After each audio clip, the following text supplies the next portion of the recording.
أستغفر الله العظيم أستغفر الله العظيم أستغفر الله العظيم لي ولوالدي ولأصحاب الحقوق الواجبات علي لمشايخنا ولإخواننا ولجميع المسلمين والمسلمات والمؤمنين والمؤمنات الأحياء منهم والأموات أشهد أن لا إله إلا الله وأشهد أن محمدا رسول الله سبحان الله والحمد لله ولا إله إلا الله والله أكبر ولا حول ولا قوة إلا بالله العلي العظيم.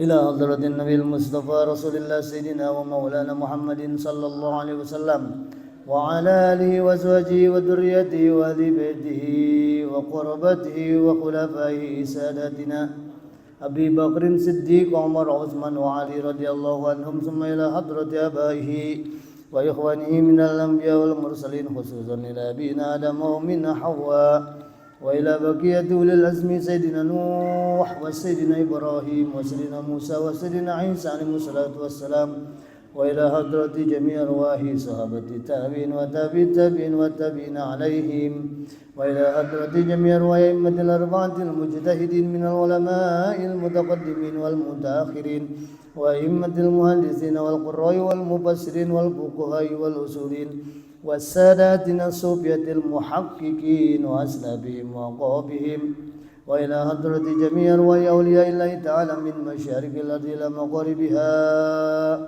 خصوصا إلى حضرة سيد الشيخ عبد القادر الجيلاني وسائر الأولياء أجمعين قدس الله أسرارهم إلى حضرة جميع أرواح مشايخنا ومشايخهم وصولهم وفروعهم بأن الله يولي درجاتهم بالجنة ويعيدنا من بركاتهم بالدين والدنيا والآخرة شيء لله لهم.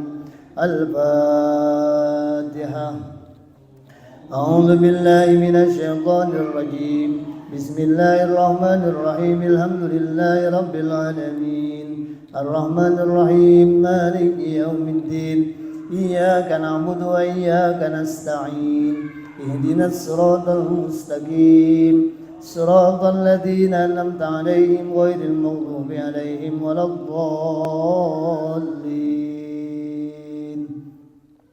ثم إلى أرواح آبائنا وأمهاتنا وأجدادنا وجداتنا وعمامنا وعماتنا وأخوالنا وخالاتنا وأولادنا وأسهرنا وأصحابنا ومشايخهم بالدين وجميع الحقوق الواجبات علينا خصوصا إلى روحي. Silahkan kita bersilaturahim secara ruhiyah dengan orang tua yang sudah mendahului atau keluarga. Saya beri kesempatan.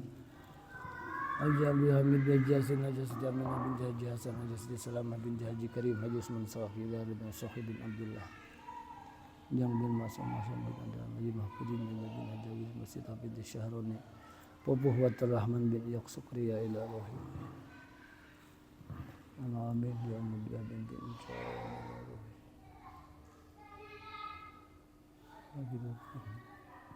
wa jami' arwahi ahli kubur min ahli hadirin bi hadzal majlis wa jami' arwahi ikhwanina wa akhwatina fi biladina wa sa'iril biladil muslimin min al-masyriq ila al-maghrib bi barrika wa bahrika min yamin ila shimaliha min ladun adam ila yaumil qiyamati bi syafaati Rasulillah sallallahu alaihi wasallam bi anna Allah yarhamuhum wa ghafara Allahu dhunubana wa dhunubahum وجعل الله قبورنا وقبورهم رياضة من رياض الجنة اللهم لا تجعل قبورنا وقبورهم حفرة من حفر النيران شيء لله لهم. الفاتحة. أعوذ بالله من الشيطان الرجيم. بسم الله الرحمن الرحيم الحمد لله رب العالمين الرحمن الرحيم مالك يوم الدين إياك نعبد وإياك نستعين اهدنا الصراط المستقيم صراط الذين أنعمت عليهم غير المغضوب عليهم ولا الضالين.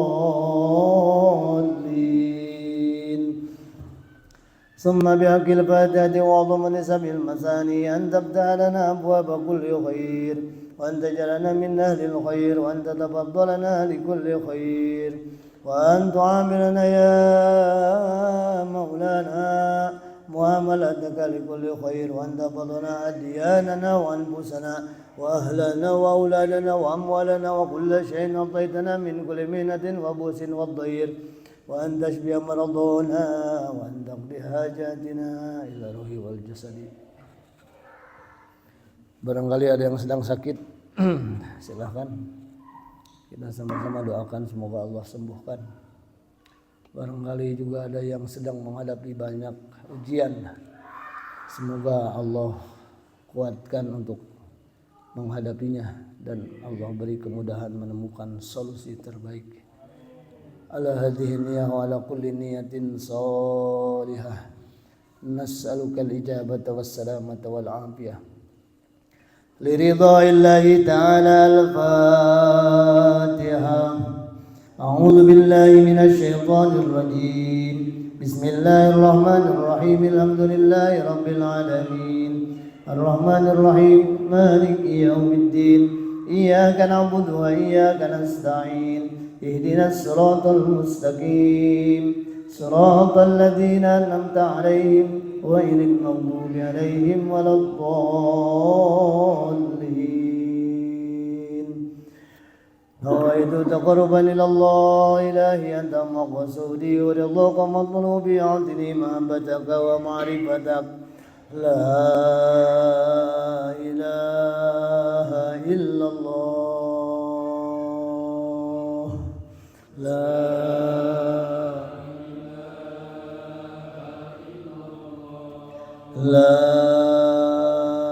إله إلا الله.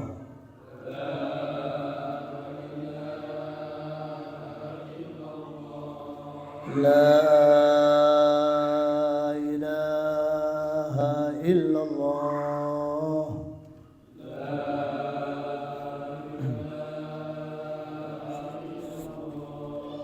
لا إله إلا الله.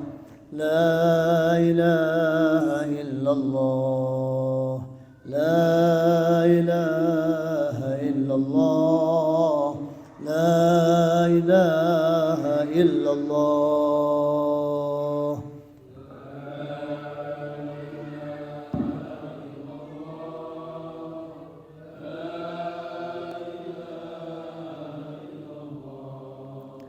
لا إله إلا الله. لا إله.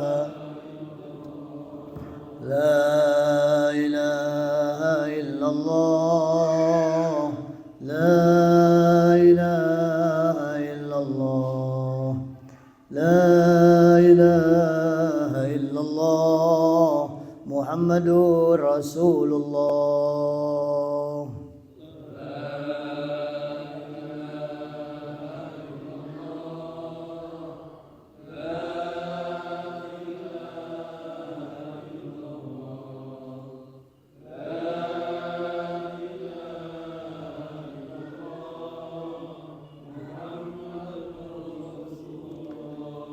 صلى الله عليه وسلم. كلمة حق عليها نحيا وعليها نموت وبها وعليها نبت إن شاء الله من الآمنين برحمة الله تعالى وكرمه. جزا الله عنا سيدنا ونبينا ومولانا محمدا وما هو أهله. إن الله وملائكته يصلون على النبي يا أيها الذين آمنوا صلوا عليه وسلموا تسليما. اللهم صل وسلم وبارك عليه. يا رب صل على محمد. يا رب صل عليه وسلم.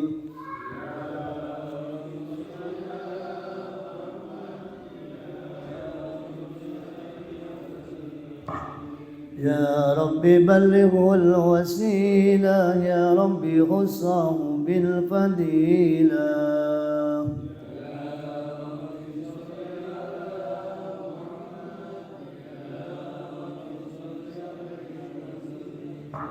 يا ربي وارض عن الصحابة يا ربي وارض عن السلالة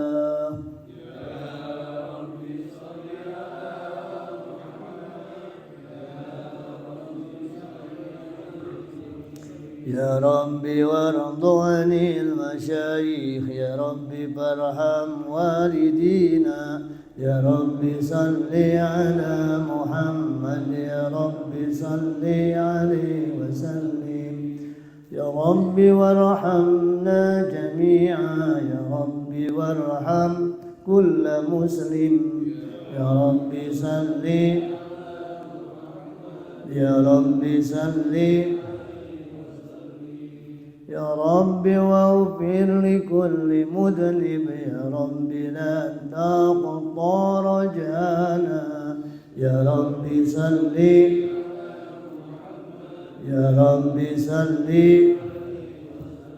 يا ربي يا سامع دعانا يا ربي بلغنا نزوره يا ربي تغشانا بنوري يا ربي حفظانك وأمانك يا ربي صل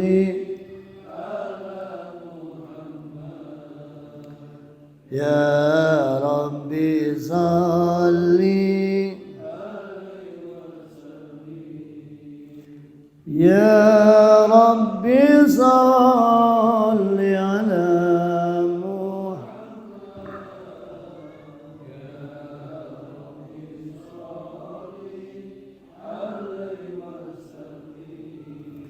يا ربي واسقنا جنانك يا ربي أجرنا من عذابك يا ربي وارزقنا شهادة يا ربي حيطنا بالسعادة يا رب صل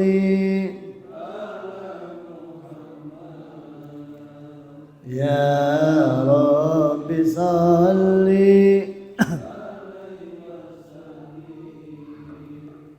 يا رب صل على محمد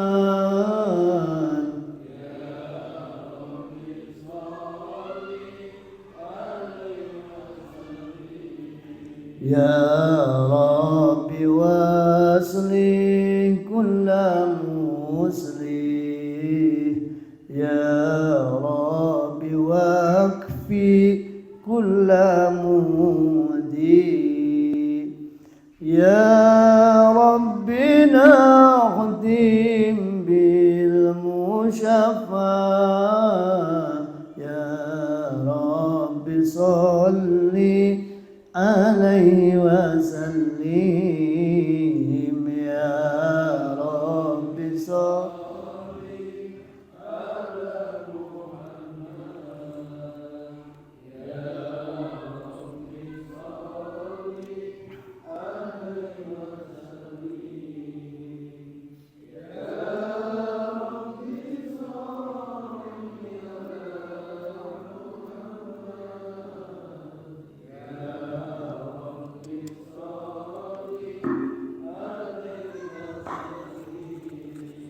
اللهم صل وسلم وبارك عليه. الفاتحة. بسم الله الرحمن الرحيم. الحمد لله رب العالمين الرحمن الرحيم مالك يوم الدين إياك نعبد وإياك نستعين اهدنا الصراط المستقيم صراط الذين أنعمت عليهم غير المغضوب عليهم ولا الضالين. السلام عليكم ورحمة الله وبركاته. Bismillah walhamdulillah nahmadullah nusalli wa nusallim ala rasulillah Sayyidina Muhammad ibn Abdillah wa ala alihi wa sahbihi wa man tabi'a hudah la hawla wa la quwwata illa billah wa ba'du.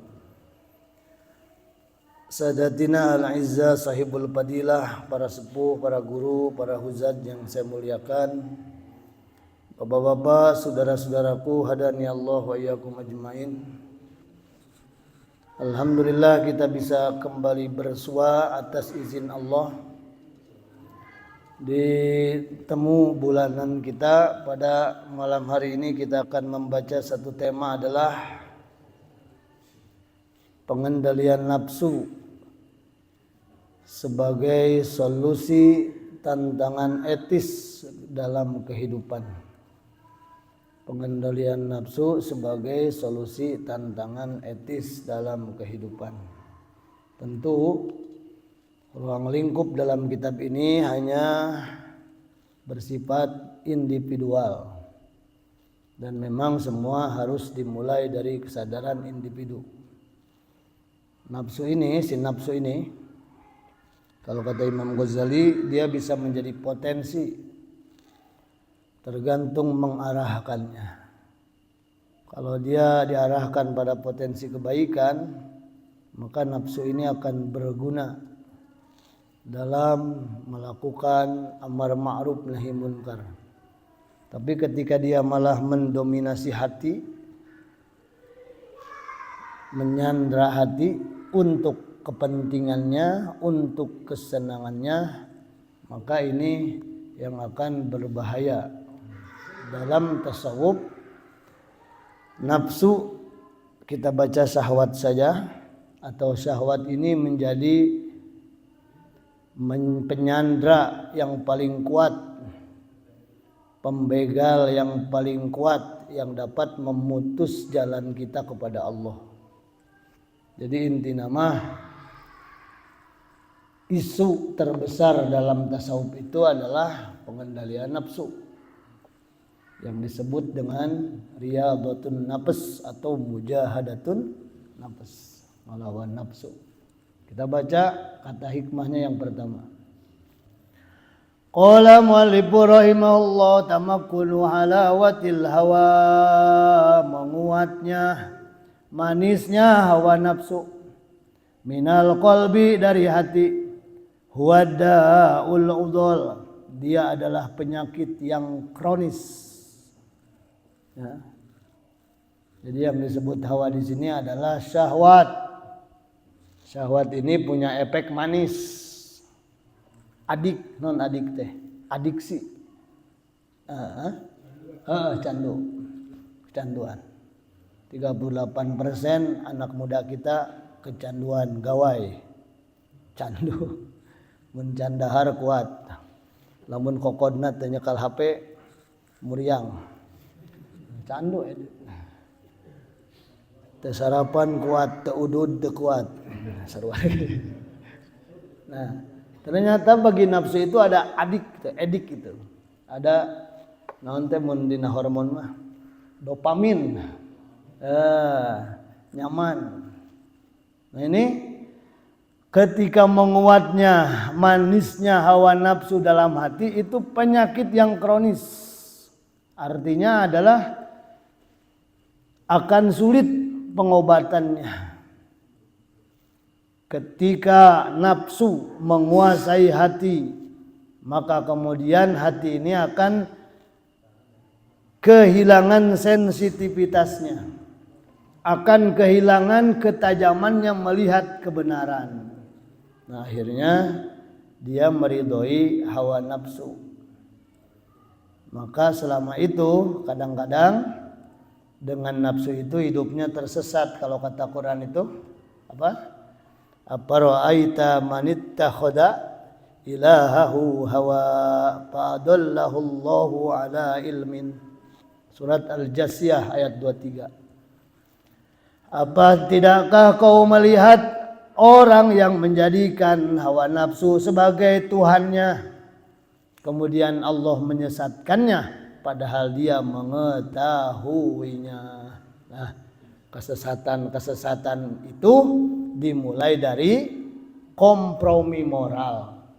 Kompromi moral diawali dari nyamannya menikmati manisnya syahwat. Nah, itu kita harus melatih.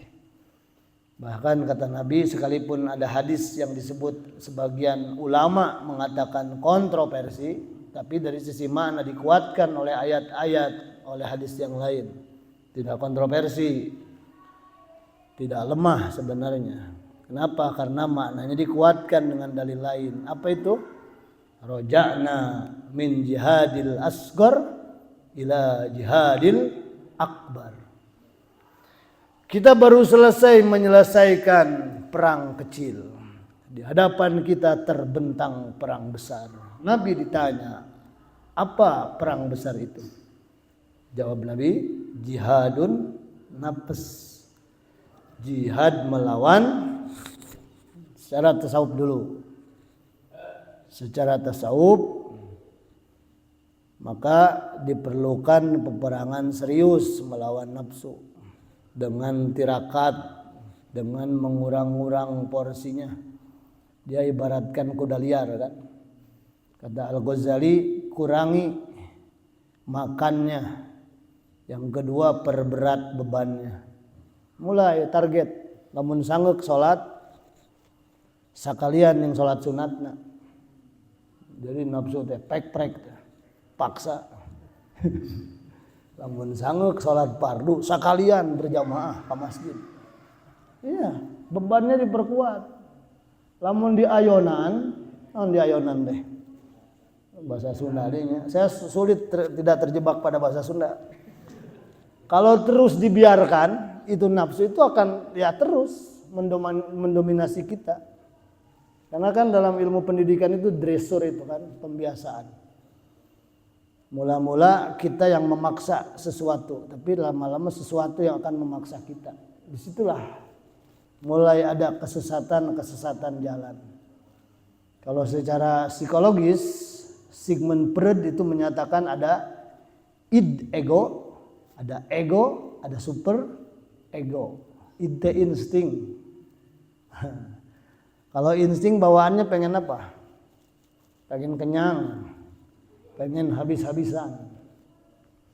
Nah, maka kalau secara individu mungkin kerusakannya individu. Bagaimana kalau nafsu ini menjadi hal yang menguasai politik? Wah itu. Lain ayeuna ada ungkapan-ungkapan tentang politisi busuk itu dari dulu. Power tend to corrupt. Absolute power corrupt absolutely. Cek satu teh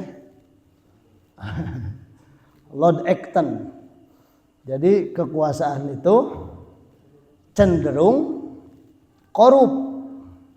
Semakin mutlak absolut kekuasaan, maka dipastikan absolut korupnya. Makanya kata Cicero, lain Cicero eta lain Cicero ngaranna. Katanya kekuasaan itu perlu dibuat kekuasaan lain untuk mengontrol kekuasaan. Nah, bahayana lamun nges patronase teh ada jaringan. Nanti orang mah budaya timur, sungkan ke kepala kantor kudu cium tangan, lamun lebaran kudu ngirim parcel. Saling sandra. Itu istilah dalam bahasa ilmu hukum itu namanya patronase klien. Patronase klien itu patronnya mah teu pernah beunang, Pak. Nu beunang teh klien we. Yang biasa menghambakan diri pada kekuasaan. Maka lingkarannya begitu. Kekuasaan, elit partai, ormas, oligarki. Kekuasaan, elit partai, ormas, oligarki. Jadi moal menang ari tikusnya anana mah. Eta mah beurit nyinyin mah beunang. itu kan itu. Karena nafsu, ambisi politik. Ibnu Khaldun sudah memperingatkan runtuhnya peradaban manusia. Satu diantaranya adalah karena perilaku elitnya yang lebih senang uang daripada kebenaran. Tadi dia ente, saya suka hati-hati kalau ngomong si akang mah pakai izin deh diposting segala.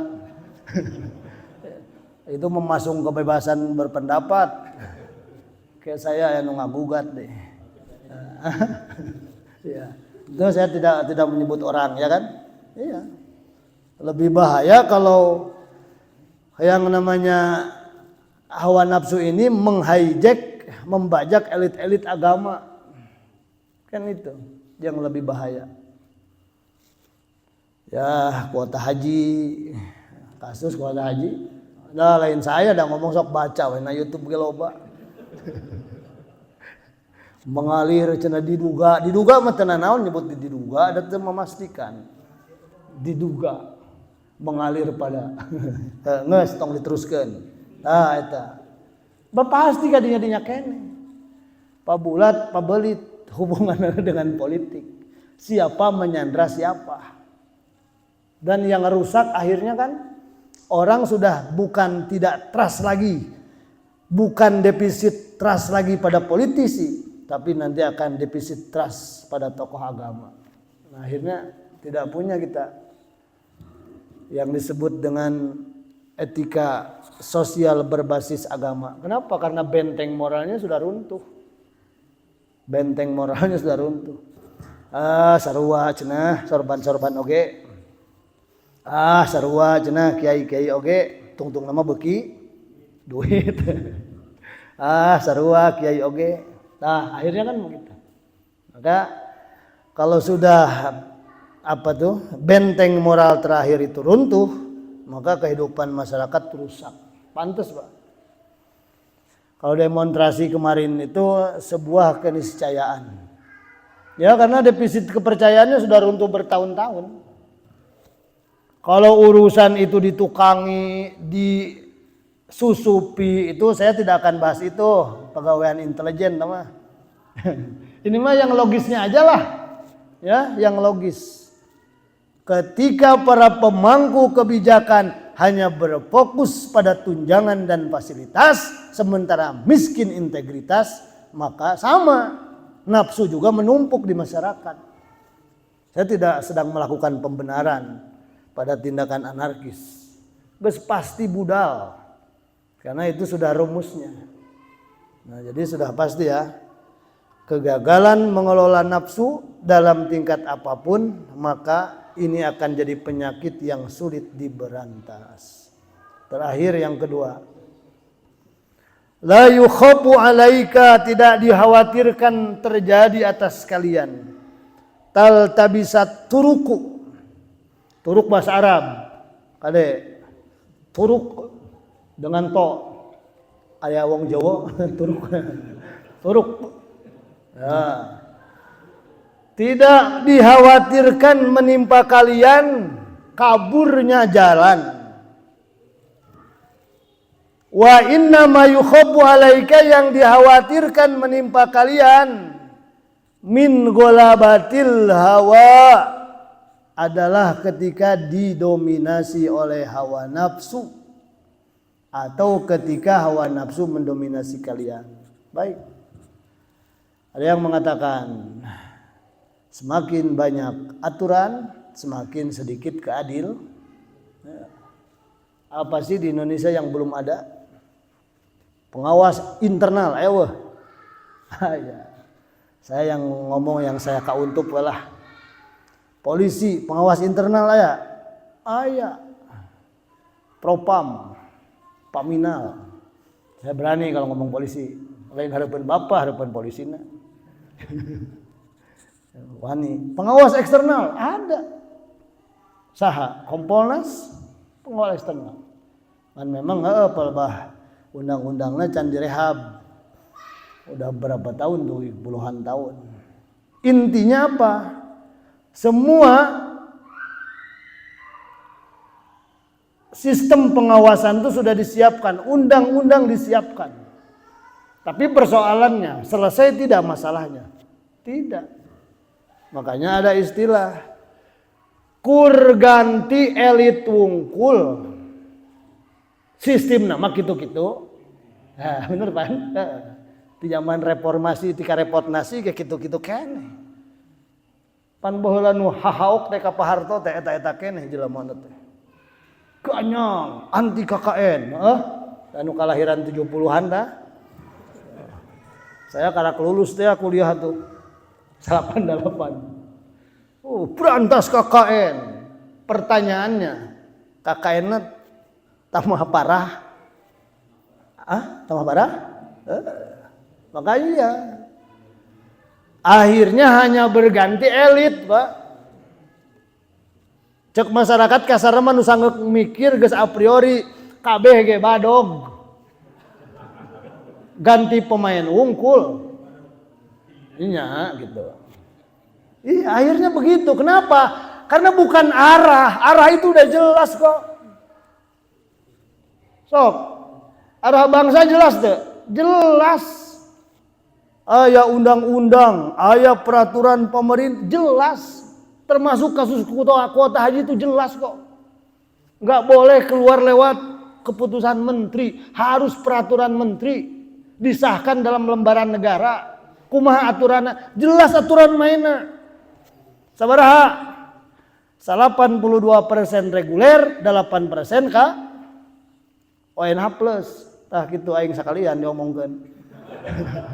Kunaon eta jadi teu jelas? Pertanyaannya kan begitu kan? Kenapa nggak jelas? Bukan nggak bisa baca undang-undang, bukan nggak tahu arah kebijakan. Ini tertutup hawa. Iya, yang kata Pak Prabowo itu. Saya udah lama jadi orang Indonesia. Selama bisa dipersulit, kenapa dipermudah? Iya kan? Bukan jalannya, bukan arahnya yang nggak jelas, bukan kabur arah bangsa ini, bukan. Tapi satu tadi, para penyelenggaranya didominasi oleh hawa, sehingga jalannya ketutup. Berapa sekarang indeks Human Development Indonesia? 113 ya. 113 dari 190. Makanya Indonesia ini termasuk negara yang sebetulnya human development-nya negara tinggi, yang menengah lah gitu, menengah. Tapi dalam persoalan siapa mengisi jabatan apa, nah tadi faktor-faktor yang tidak penting, variabel yang menumbuh suburkan korupsi itu masih tinggi. Makanya relate sebenarnya nih bab ini dengan penyelenggaraan apa? Tata kelola ya, transparansi. Naon tujuanna? Supaya ulah bohong. Transparansi kan? Eta nafsu dah, mengendalikan nafsu. Dan nafsu mah hayangna nyumput wae, nyumputkeun, salingkuh. Nafsu teh hayangna teh transparansi. Apalagi Pak? Akuntabilitas siapa yang bertanggung jawab? Itu juga nafsu mah hayangna mah lari dari tanggung. Iya. Takkan korupsi teu pernah make kwetansi pan? Iya, akuntabilitas. Dia tahu akan melanggar. Yang ketiga apa? Penegakan hukum atau supremasi hukum. Nah, supaya apa? Supaya tidak ada penyalahgunaan wewenang. Sarua nafsu ge. Hayang nama berkuasa telila, terus menguasai, terus mendominasi. Terakhir, dalam tata kelola pemerintah yang baik itu ada yang disebut dengan partisipasi itu maksudnya supaya apa? Biar tidak ada oligarki. Tapi kenyataan nama gitu nya yang menang tender siapa, ya kan? Lelang melelang, tender memenang eta keneh we. Tadi itu ya. Ada patron klien. Geus lah besi jauh teuing kadinya mah. Balik deui kana kitab. Ya. Ya, saya bukan orang pemerintah, Pak.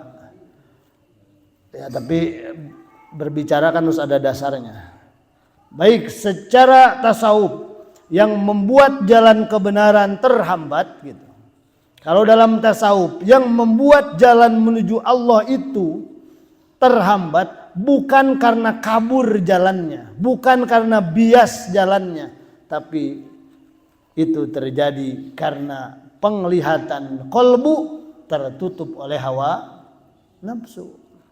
Maka akhirnya jalan-jalan menuju penghambaan kepada Allah itu yang harusnya menyampaikan pada Rabb, pada Allah, karena tercampur oleh kepentingan hawa nafsu, nah akhirnya melenceng. Itu yang disebut robbaniyat. Jadi robah niat.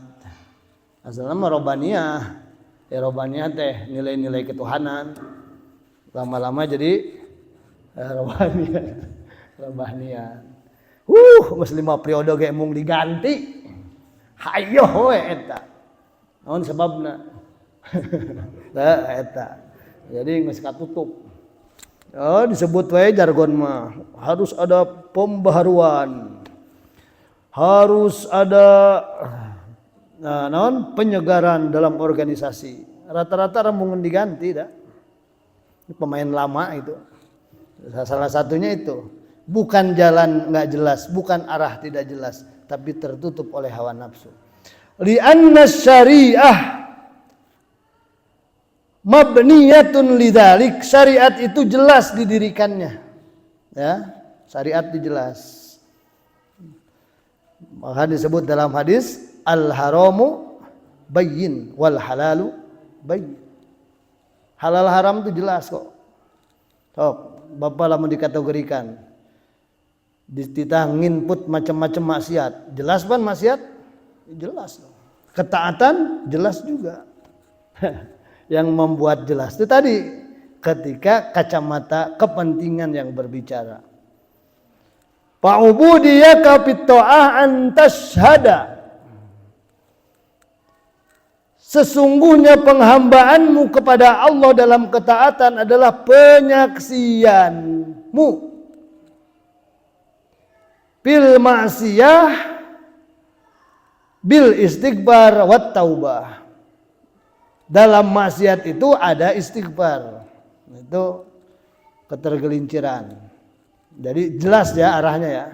Kalau sudah terhambat, terjebak pada maksiat, kemudian ada istighfar. Maka ada yang disebut iradah Allah. Iradah Allah itu termasuk dalam maksiat, Pak. Kalau sudah terjadi maksiatnya, itu terjadi atas iradah, tapi tidak berhenti di situ. Ada solusi yang lain. Apa? Taubat. Arah agama jelas kok. Jadi tidak mungkin agama itu membiarkan kita ngeseresep didinya udah di situ, enggak. Ketika salah itu ada upaya merevitalisasi, yaitu kembali pada Allah yang disebut dengan istighfar dan taubat. Bahkan kesempatannya jauh lebih luas dibanding dengan apa istilahnya itu dosa itu sendiri. Bayangkan ada sebuah hadis yang mengatakan andai kata seseorang dalam hidupnya beristighfar, maka kemudian dia kembali pada dosa sampai 70 kali, dosa deui, istighfar deui, dosa deui, istighfar deui. Kata Nabi, jangan pernah putus asa dalam kalimatnya, malam yugor gir. Taubat itu punya kesempatan diterima selama napas belum mung eureun. Itu nafsu itu begitu. Membuat kita malah menghindar jalan-jalan cahaya. Malah menghindar jalan-jalan perbaikan. Makanya kan pertanyaan retorikanya tuh, negara ini bukan nggak bisa sembuh, tapi mau nggak? Urusan mau sebenarnya. Kalau urusan mau kumaha tah? Kemarin ada bungan. Kalau urusan mau pada nggak mau. Iyalah. Kalau perampasan aset itu semua pada mau negara ini bisa meminimalisir korupsi, bayangkan pasti tidak akan ada hambatan kan? Pertanyaan besarnya, kenapa pada gak mau? Kemungkinan dua, bisa jadi sasaran manehna ge da sanggeuk sieun katewak. Iya karena begitu. Istilahnya itu patron klien itu sudah merupakan jaringan. Baik, langsung ke solusinya. Solusi tasawuf adalah masih perlu menyepiritualkan, salah ngomongnya, menspiritualkan. Ngomonglah kumaha coba Pak? Menyepiritualkan? Menspiritualkan. Ya. Ya, orang ganti tuh kalimatnya. Perlu mewarnai kehidupan sosial politik dengan basis spiritual. Itu jadi panjang, Pak. Kayak diponokeun teh. Jadi perlu menyepiritualkan politik. Jadi lamun aya menyebut sahan wajib ngaji zuhud. Siapa yang wajib ngaji melawan hawa nafsu lain urang. Atuh kumaha urang mah kurang. Mas Rojikun. Ngaranna ge guru swasta. Ya, gaji 1,5 tanggal hiji gajihan tanggal 5 geus koma. Juhud mah teh cocok keur urang mah. Ya kan istilahnya gitu. Iya. Tuh nu jajar juhud mah anggota dewan tah. Juhud. Karyawan BUMN. Ayo diajar juhud. Didinya tah ngaji tasawuf mah. Urang keur balangsak tasawuf deui. Ya, makanya lain salah jalan. Bukan, masalahnya tidak tepat sasaran secara tasawuf begitu.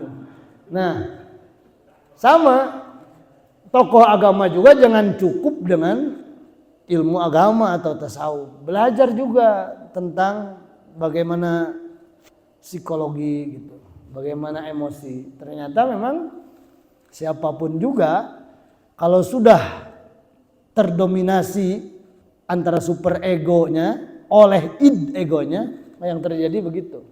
Dia akan menjadi manusia yang ingin mendominasi. Sama. Ustadz jelema lain. Ustadz juga manu darowa. Eta Walid teh jelema pan Walid teh meureun. Terang film Walid teh. Ya Walid eta. Walid nak Dewi boleh cenah. Ya Walid tuh anu ngeuh ngadadak anu ngeuna anyar keneh karak nyambungnya. Indonesia kan ada budaya sungkan, isin, keajengan mah. Pikih itu enggak ngomong begitu loh. Enggak ngomong gitu. Rek kiai rek naon. Ngeus sama-sama balig tidak boleh bersentuh kulit lain muhrim. Nah tetepan geus aya jelas meureun patokanana. Di Al-Kahfi tan pernah uing kita jeung awewe jeung murid gitu di Al-Kahfi. Iya, kita tahu itu. Maka ketika sudah terjadi dia didominasi oleh nafsu, dia tidak sungkan-sungkan untuk membajak kebejatan itu dengan atas nama agama. Itu kan bahaya. Menggabungkan yin dan yang lah, bentuk wasilah antara guru dan murid lah. Disaksikan oleh Rasulullah kan jadi halu. Halu aduh. Akhirnya membenarkan perbuatan cabul. Ya, kan yang begitu terjadi kan? Iya, cuma kita malu-malu untuk mengakuinya. Ya, eta we cenah Walid. Walid mah di ditu di negara si Upin Ipin. Di urang oge aya nu kitu teh. Ngan urang sok malu-malu. Nah itu. Maka syariat itu mencegah jelas. Karena nanti ketika nafsu mendominasi bukan jalannya nggak jelas. Jalannya mah jelas kan ditutupan panon mengkekewe. Itu secara itu mata hati tertutup oleh hawa nafsu. Bagaimana pendekatan sosial? Tentu pendekatan sosial adalah fungsinya. Etika publik, etika sosial itu saling menjaga di antara semua pihak. Sama, tidak ada orang yang harus merasa kebal dengan satu kebenaran. Maka selalu biasakan bergabung dalam komunitas yang peduli dengan kebaikan. Kalau di sini ada majelis taklim. Majelis taklim itu adalah tempat untuk mendistribusikan ya pendapat-pendapat dari hasanah keilmuan. Sebenarnya minggu katilunya masnya. Saya lihat minggu kedua ya begitu sunatullah. Katanya Pak Ustadz minggu kedua bisa. Kata siapa sih bilang ini minggu ketiga. Oh, ngomongnya sore. Kamunya yang salah dadakan, saya bilang. Efektif dia teh ditinggali teh ening minggu kedua ya teh. Berarti Mas Rojikun yang melanggar itu.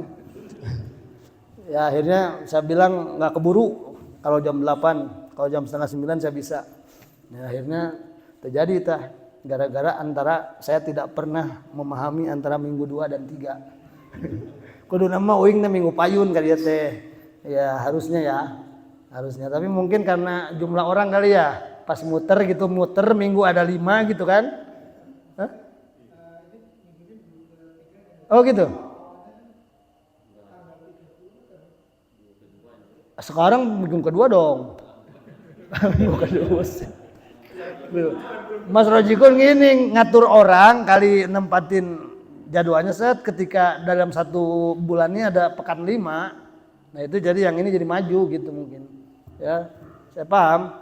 Kalau di khutbah Jumat itu makanya DKM harus menyiapkan petugas itu cadangan. Oh iya, ada petugas cadangan. Ya tapi sudah terjadi nggak masalah. Saya tidak sedang menggugat kok. Iya, sedang ingetin aja. Oh enggak, nanti ikut di kalender aja Mas. Kalau belum saatnya ya minggu ketiga berarti. Ya demikian, mudah-mudahan kita semakin dimampukan oleh Allah untuk mengenal nafsu kita, kemudian mengelolanya dengan baik sehingga kolbu kita akan terpapar oleh sinar rohani kita yang itu disebut dengan nurani, bahasa Indonesianya nurani. Kenapa nurani sering mati tadi? Kepentingan syahwat mendominasi. Ala hadhihi niyah wa ala kulli niyatin shalihah liridhoillahi ta'ala. Al-Fatihah. A'udzu billahi minasy syaithanir rajim. Bismillahirrahmanirrahim. Alhamdulillahi rabbil alamin. Ar-Rahmanir Rahim. Maliki yaumiddin. Iyyaka na'budu wa iyyaka nasta'in. Ihdinas siratal mustaqim. Siratal ladzina an'amta 'alaihim ghairil maghdubi 'alaihim waladdallin.